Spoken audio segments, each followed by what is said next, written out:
जय हिंद दोस्तों। मैं सचिन शुक्ला अपने चैनल अजय एजुकेशन क्लासेज में आप लोगों का स्वागत करता हूं। आज हम लोग पढ़ेंगे क्लास 12th का हिंदी। बहुत ही इम्पोर्टेंट बहुविकल्पी जितने भी प्रश्न हैं, जो भी इम्पोर्टेंट प्रश्न हैं, हम उसको क्या किए हैं, किताब से मतलब बुक से पूरे को छाट के अलग से लिख लिए हैं और आज आप लोगों को बताने जा रहे हैं। ठीक है, अगर आप लोग इसको अच्छे से पढ़ लिए, एक दो बार लिख लिए, तो क्या होगा कि पेपर में जब बैठोगे तो वहां पे जो बहुविकल्पी प्रश्न होंगे उसको ज्यादा से ज्यादा 2 से 3 मिनट में क्या करोगे, लगा के खत्म कर लोगे, कोई दिक्कत नहीं होगी। क्योंकि जो भी हम यहाँ पे क्वेश्चन लिखे हैं वो सब बोर्ड में आया हुआ क्वेश्चन है। ठीक है, ये सब क्वेश्चन पेपर में बार बार दोहराता है, तो जो भी इंपॉर्टेंट क्वेश्चन है उसको हम लिख लिए हैं। और अगर आप लोग अच्छी तरह से इसको तैयार कर लिए तो आप लोगों के लिए बहुत ही फायदा होगा। ठीक है, तो जैसा कि पहला क्वेश्चन दिया है, क्या दिया है, शुक्ल युग की कलावधि है। अब बेटा शुक्ल युग की कलावधि कब है, 1850 ईस्वी से 1900 ईस्वी तक, या बेटा 1919 से 1938 तक, या 1900 से 1920 तक, या 1938 से 1947 तक। ये आपको पता होना चाहिए बेटा, शुक्ल युग की कलावधि जो है वो लगभग कौन सा 1919 ईस्वी से लेके 1938 ईस्वी तक। तो इसका ऑप्शन नंबर कौन सा, गए वाला सही हो जाएगा। ठीक है, इतना आप लोग कर लोगे, कोई दिक्कत नहीं होगा। दूसरा क्वेश्चन क्या है बेटा, कलम का सिपाही के लेखक हैं। अब बेटा कलम का सिपाही, तो इसमें पहला दिया बेटा, कह दिया अमृत राय, दूसरा दिया मुंशी प्रेमचंद्र, तीसरा दिया है गुलाब राय और चौथा दिया वैद्यनाथ मिश्र। अब आपको पता होना चाहिए कलम का सिपाही किसका है, तो कलम का सिपाही किसका है बेटा, अमृत राय का है। ठीक है, तीसरा क्या दिया है क्वेश्चन, दिया है ध्रुव स्वामिनी नाटक के लेखक कौन है। अब ध्रुव स्वामिनी नाटक के लेखक कौन है, एक दिया बेटा हरिकृष्ण प्रेमी, और क्या दिया है जयशंकर प्रसाद, फिर दिया विष्णु प्रभाकर और घ दिया मोहन राकेश। तो आपको इन चारों में से बताना है कि ध्रुव स्वामिनी के लेखक कौन है। तो ध्रुव स्वामिनी के लेखक कौन है ये आपको पता होगा, जयशंकर प्रसाद जी ध्रुव स्वामिनी के लेखक हैं, जिनको आप सब लोग बहुत अच्छी तरह से जानते हैं। ठीक है, अगला क्वेश्चन क्या दिया है, अथाह सागर के लेखक कौन है। अब अथाह सागर के लेखक पहला दिया है जयप्रकाश भारती, दूसरा दिया है गुलाब राय, तीसरा दिया है जैनेन्द्र कुमार, चौथा दिया विष्णु प्रभाकर। आपको पता होगा अथाह सागर के कौन है, अथाह सागर के हैं जयप्रकाश भारती। ये हो जाएगा इसका क्या वाला राइट आंसर। ठीक है, उसके बाद अगला क्वेश्चन क्या दिया है बेटा, अगला क्वेश्चन दिया है भगवत शरण उपाध्याय द्वारा लिखित निबंध है। अब भगवत शरण उपाध्याय द्वारा लिखित निबंध कौन सी है, एक दिया ठूठा आम, और दूसरा दिया ठेले पर हिमालय, फिर तीसरा दिया दृष्टिकोण, चौथा दिया नदी के द्वीप। अब आपको बताना इन चारों में से कौन है, कौन सा होगा ठूठा आम, इसका राइट आंसर कै वाला होगा। ठीक है, फिर अगला क्वेश्चन दिया है रस मीमांसा के लेखक हैं। प्रश्न नंबर हमारा कौन सा है, छठवां है कि रस मीमांसा के लेखक कौन है। तो रस मीमांसा के लेखक कौन से होंगे, आचार्य रामचंद्र शुक्ल, या भगवत शरण, या गुलाब राय, या जयप्रकाश भारती। तो रस मीमांसा के लेखक आप लोगों को पता होना चाहिए, श्री आचार्य रामचंद्र शुक्ल जी हैं। ठीक है, उसके बाद सातवां क्वेश्चन दिया है, क्या दिया है, कृति कंकाल के लेखक हैं। अब बताना बेटा आप लोगों को कृति कंकाल के लेखक कौन है, एक दिया है जयप्रकाश भारती, दूसरा दिया है राम कुमार वर्मा, तीसरा दिया है जय शंकर प्रसाद और चौथा दिया मैथिली शरण गुप्त। तो कृति कंकाल के लेखक कौन हो सकते हैं आप लोगों के हिसाब से, आप लोग बताओ जल्दी से, क्या होंगे, गय वाला होगा जयशंकर प्रसाद। ये हो जाएगा इसका राइट आंसर। ठीक है, कौन होंगे, जयशंकर प्रसाद। ठीक है, अगला क्वेश्चन दिया बेटा, दिया मुंशी प्रेमचंद द्वारा संपादित पत्रिकाएं हैं। पहला दिया मर्यादा और हंस, दूसरा दिया सुधा और हंस, और तीसरा दिया बेटा सरस्वती, चौथा दिया छाया और प्रभा। तो आप लोगों के हिसाब से कौन सी होंगे, इसका राइट आंसर होगा क्या वाला, मर्यादा और हंस। ठीक है, हम लोग अभी थोड़े ही टाइम में 8 क्वेश्चन देख लिए, जो कि बहुत ही इंपॉर्टेंट क्वेश्चन है। अगर आप लोग अच्छे से कर लोगे तो कोई दिक्कत नहीं होगी पेपर में, क्योंकि ये सब आए हुए क्वेश्चन है, ये सब जितने भी हैं बहुत ही मोस्ट इंपॉर्टेंट क्वेश्चन है। ठीक है, 9वां क्वेश्चन दिया, निम्न में से नाटक विधा के लेखक हैं। तो नाटक के लेखक कौन है जो नाटक विधा के थे, बद्री नारायण प्रेमघन, या बेटा श्रीनिवास दास, या जैनेन्द्र कुमार, या कृष्णा सोमवती। कौन है इसमें से आपको बताना है कि नाटक विधा के लेखक कौन से हैं। तो बद्री नारायण प्रेम घन इसके होंगे राइट आंसर। ठीक है, उसके बाद दिया है तौलिए किस विधा पर आधारित है। 10वां क्वेश्चन हमारा है तौलिए किस विधा पर आधारित है। दिया नाटक, निबंध, एकांकी या कहानी। तो किस पे होगा, ए तौलिए विधेयक एकांकी पे। ठीक है, ये हो जाएगा इसका ग वाला राइट आंसर, कोई दिक्कत नहीं होनी चाहिए। आ जाओ क्वेश्चन नंबर 11 पे। 11 नंबर क्वेश्चन क्या कह रहा, राय कृष्णदास निम्न में से कौन थे। निबंधकार थे या आलोचक थे या गद्य गीतकार थे या कवि थे। तो राय कृष्णदास जो थे क्या थे, आप लोगों को बताना है क्या थे, गद्य गीतकार। ठीक है, इतना कर लोगे आप लोग। उसके बाद आता है अगले क्वेश्चन 12 नंबर, मेरी आत्मकथा जीवनी के लेखक हैं। तो बेटा मेरी आत्मकथा जीवनी के लेखक कौन है, डॉक्टर राजेंद्र प्रसाद हैं या डॉक्टर हजारी प्रसाद हैं या जयशंकर प्रसाद हैं या डॉक्टर हरिवंश राय बच्चन हैं। तो इसमें से बताना है कौन हो सकते हैं। तो मेरी आत्मकथा, तो बेटा हमें ये याद होना चाहिए कौन है, डॉक्टर राजेंद्र प्रसाद। ठीक है, इसका राइट आंसर हो जाएगा क वाला। आप लोगों को कोई दिक्कत नहीं होनी चाहिए। अगला क्वेश्चन दिया है गेहूं और गुलाब किसकी रचना है। बहुत ज्यादा इंपॉर्टेंट क्वेश्चन है बेटा, इसको आप लोग अच्छे से तरीके से याद कर लेना। गेहूं और गुलाब, तो रामविलास शर्मा, राम वृक्ष बेनीपुरी, प्रेमचंद महादेवी वर्मा। तो बेटा गेहूं और गुलाब जो है ये हमारे राम भैया राम वृक्ष बेनीपुरी जी का है। ठीक है, ये आपको याद होना चाहिए।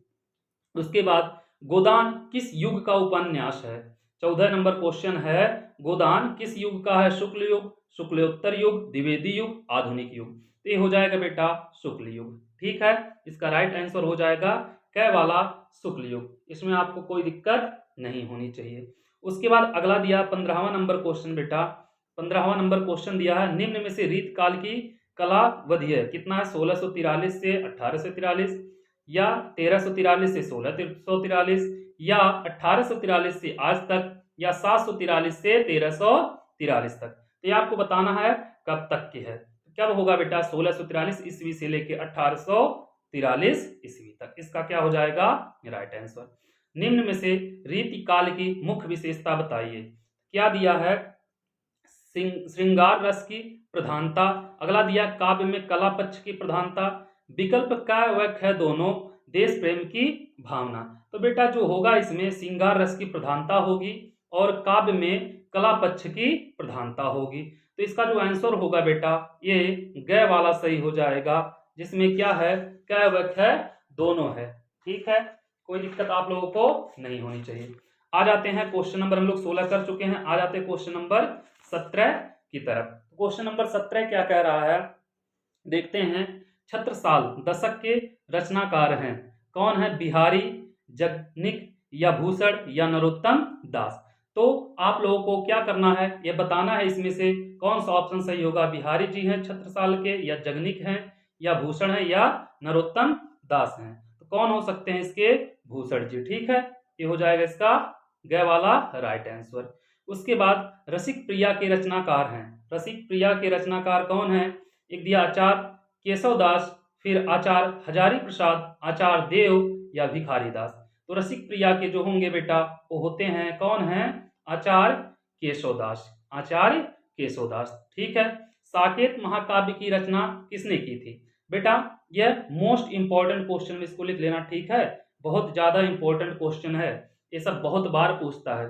तो साकेत महाकाव्य की रचना किसने की थी, मैथिली शरण गुप्त जी ने किया था, या जयशंकर प्रसाद जी ने की थी, या हरियोध जी ने किया था, या नागार्जुन ने की थी। अब आपको बताना है कौन किया था। तो साकेत का बेटा मैथिली शरण गुप्त जी किए थे। ठीक है, उसके बाद आ जाओ 20वें नंबर क्वेश्चन पे।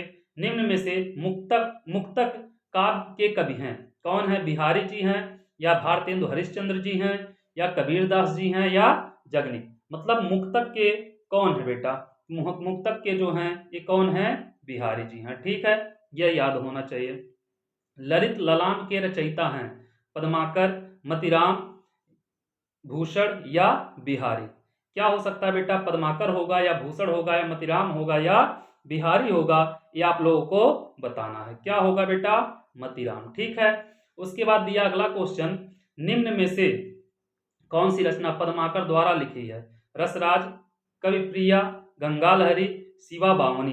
तो कौन सी है जो पद्माकर द्वारा लिखी हुई है बेटा? वो है गंगा लहरी। ठीक है। रीत मुक्त काव्य धारा के दो कवियों के नाम बताइए। एक दिया घनानंद, बोधा ठाकुर, क्या व्याख्या है दोनों, और क्या दिया सारंगधर। तो 23वां जो है बेटा उसका हो जाएगा धनानंद, और कौन सा बोधा ठाकुर, मतलब क्या व्याख्या दोनों वाला ऑप्शन क्या होगा बेटा यहाँ पे सही होगा। ठीक है, कोई दिक्कत नहीं होगी। क्या व्याख्या दोनों, देखो बेटा क्या था, धनानंद था, बोधा ठाकुर था, क्या व्याख्या दोनों था, और सारंगधर था। कौन सा होगा? धनानंद बोधा ठाकुर वाला क्या व्याख्या दोनों वाला ऑप्शन हो जाएगा सही। ठीक है। अगला दिया है निम्न में से छायावाद युग के कवि हैं। सुमित्रानंदन पंत जी हैं छायावाद के, या नरेंद्र शर्मा है, या दादू दयाल, या कुतुबन।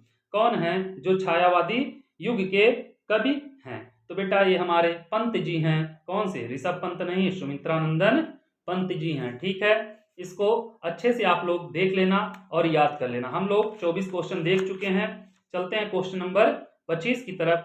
तीसरा सप्तक कब प्रकाशित हुआ? 1951 में, 1943 में, 1959 में, या बेटा 1979 में? आपको बताना तीसरा सप्तक कब प्रकाशित हुआ था। कब हुआ था बेटा? 1959 में। ठीक है। उसके बाद अगला क्वेश्चन है छायावादी युग के प्रमुख लेखक कौन है? यशपाल हैं, रामकुमार वर्मा जी हैं, वृंदालाल वर्मा जी हैं, या भारतेंदु हरिश्चंद्र जी हैं। तो आपको बताना है कौन है। ठीक है, तो रामकुमार वर्मा जी जो हैं वो क्या है? हमारे छायावादी युग के प्रमुख कवि हैं। ठीक है। उसके बाद आ जाते हैं अगले क्वेश्चन की तरफ। प्रगतिवादी युग के दो विशेषताएं कौन सी थी? सौंदर्य भावना, करुणा तथा नैश्य की भावना, मानवतावादी प्रवृत्ति, विद्रोह एवं क्रांति की भावना। तो दो विशेषताएं बतानी है प्रगतिवादी की। ठीक है बेटा, तो आप लोग बताओ क्या हो सकता है, कौन सा होगा बेटा? मानवतावादी प्रवृत्ति, और एक था विद्रोह एवं क्रांति की भावना। ये हो जाएगा बेटा इसका दोनों होगा। ठीक है। उसके बाद 28वां नंबर क्वेश्चन दिया है, क्या दिया है? रीतिकाल के, किसके बेटा? रीतिकाल के प्रमुख दो कवियों के नाम लिखिए। पद्माकर, बिहारी, क्या व्याख्या दोनों? सूरदास जी। तो क्या होंगे बेटा? पद्माकर और बिहारी दोनों होंगे, मतलब क्या और ख दोनों हो जाएगा। निम्न में से प्रयोगवाद युग की दो विशेषताएं बताइए। घोर वैश्विकता, यथार्थवादी दृष्टिकोण, समाज का यथार्थवादी चित्रण, नारी के प्रति परिवर्तित दृष्टिकोण। कौन सा होगा बेटा प्रयोगवाद युग की? तो कौन सा होगा बेटा? 29वां नंबर क्वेश्चन है, इसका कौन सा होगा? आप लोग क्या बता सकते हो इसका? होगा बेटा घोर वैश्विकता और यथार्थवादी दृष्टिकोण, दोनों हो जाएंगे बेटा। क और ख दोनों क्या होगा इसका सही आंसर होगा। उसके बाद अगला क्वेश्चन क्या है बेटा? रामकुमार वर्मा द्वारा रचित प्रबंध काव्य है। तो बेटा कौन सा? आंसू है, उत्तरायण है, या यामो है, या चोखे चौबदे है। तो रामकुमार वर्मा द्वारा रचित कौन सा बेटा? उत्तरायण हो जाएगा। ठीक है, इसका राइट आंसर। शोक बिलक रोवहि सब रानी। देखो बेटा क्या दिया है इसमें, उपयुक्त पंक्ति में क्या पूछा है? रस पूछा है। क्या पूछा है? रस पूछा है। और क्या कह रहा है? शोक बिलक रोवहि सब रानी, रूपशील बल तेज बखानी, करहि बिलाप अनेक प्रकार, परहि भूमि तल बारहि बार। अब देखो यहाँ पे उपयुक्त पंक्ति में रस क्या है बेटा? तो शोक बिलक रोवहि सब रानी, मतलब क्या हो रहा? बिलाप हो रहा, रो रही है बेटा। तो यहाँ पे क्या होगा? शोक रस होगा। तो शोक किससे संबंधित होता है बेटा? करुण रस से होगा। 31 नंबर जो है उसका आंसर हो जाएगा कौन सा? घ वाला हो जाएगा। उम्मीद करता हूं आप लोगों को 31 क्वेश्चन अच्छे से समझ में आ गया होगा, और अगर आप लोग उसको 1 से 2 बार रिवीजन कर लोगे तो आप लोगों को कोई दिक्कत नहीं होगी। ठीक है, आते हैं हम लोग कौन से क्वेश्चन नंबर 32 की तरफ। 32 में क्या कह रहा है बेटा? हंसी हंसी भजे देख दूल्हे दिगंबर को, पाहुन जे आवे हिमाचल के उछाल में रस बताओ। मतलब ये बेटा जो शंकर भगवान हैं वो जब शादी के लिए जा रहे थे तब की बात की जा रही है। तो हंसी हंस भजे देख दूल्हे दिगंबर को, पाहुन जे आवे हिमाचल के उछाल में। तो बेटा इसमें क्या बताना? हमें रस बताना है। कौन सी रस है? अब बेटा हंसी हंस, जो पहले ही तुमको हंसी हंस कह दिया है तो मतलब क्या होगा? हंस से रिलेटेड होगा। तो कौन सी रस होगी? हास्य रस होगी। ठीक है, आया समझ में? आप लोगों को कोई दिक्कत नहीं होगा। हरिमुख मानव यमंक पंक्ति में अलंकार कौन सा है? तो बेटा हरिमुख, मनहु, जनहु ऐसा कहीं शब्द आ जाता है तो उसमें बिना सोचे और समझे उत्प्रेक्षा अलंकार पे क्या करो बेटा, तुरंत टिक मार देना, कोई दिक्कत नहीं होगी। अगला क्वेश्चन दिया है, क्या दिया है बेटा, कह रहा है नील घन सावक से सुकुमार सुधा भरने को विदु के पास। नील घन सावक से सुकुमार सुधा भरने को विदु के पास, पंक्ति में कौन सा अलंकार है? तो बेटा देखो श्लेष यहाँ पे दिया, श्लेष जल्दी पूछता नहीं, ज्यादा उत्प्रेक्षा, उपमा और यमक यही सब अलंकार पूछते हैं, ठीक है। रूपक रेयर केस में पूछ लेता है।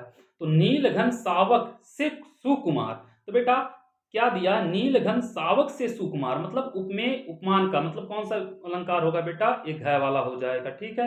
यहाँ पे घ लिख रहे थे, ये हो जाएगा बेटा क्या इसका राइट आंसर। जिनके आगे ठहर सकी जग न जहाजी हैं, ये वही प्रसिद्ध छत्रपति भूप शिवाजी में कौन सा छंद है बेटा?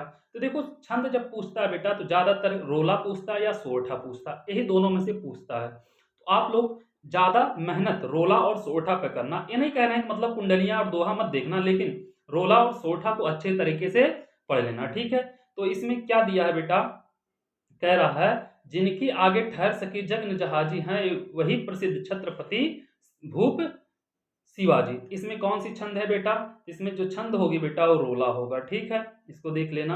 अपार शब्द में उपसर्ग लगा है बेटा, उपसर्ग जो लगता है वो शब्द के पहले लगता है और प्रत्यय जो लगता है वो क्या होता है, शब्द के बाद लगता है। इसमें बेटा पार जो होगा वो प्रत्यय हो जाएगा, अ जो होगा उपसर्ग होगा, तो अ कहाँ पे दिया है, ग में दिया है, ये क्या हो जाएगा बेटा इसका राइट आंसर, ठीक है।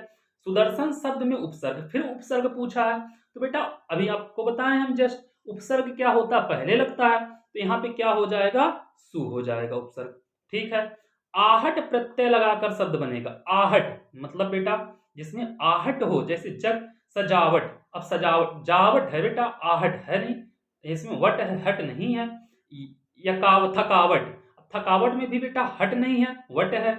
इससे देखो बेटा लिखावट, इसमें भी वट है, लेकिन जगमगाहट इसमें जब तोड़ोगे बेटा तो क्या आएगा, आहट आएगा। तो इसका राइट आंसर क्या हो जाएगा बेटा, आहट शब्द जो प्रत्यय लगा है, प्रत्यय कहाँ लगता है, बाद में लगता है शब्द के, देख लो बेटा यहाँ पे प्रत्यय जो लगा है वो कहाँ लगता है, बाद में लगता है, तो इसका आंसर हो जाएगा जगमगाहट, क्योंकि आहट प्रत्यय लगाकर, प्रत्यय कहाँ लगता है बेटा, शब्द के बाद में लगता है, और उपसर्ग कहाँ लगता है बेटा, शब्द के पहले लगता है। तो यहाँ पे जगमगाहट हो जाएगा इसका राइट आंसर, ठीक है। हम लोग मजाक मजाक में 38 क्वेश्चन कर चुके हैं, लेकिन अगर ऐसे आप लोग पढ़ते रहोगे, याद कर लोगे, तो आप लोगों को कोई दिक्कत नहीं होगी।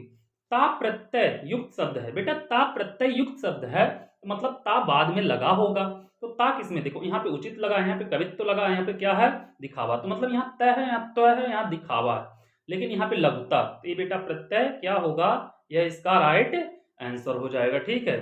शुभारंभ में समास है बेटा, शुभारंभ क्या कह रहा है, शुभारंभ में समास है।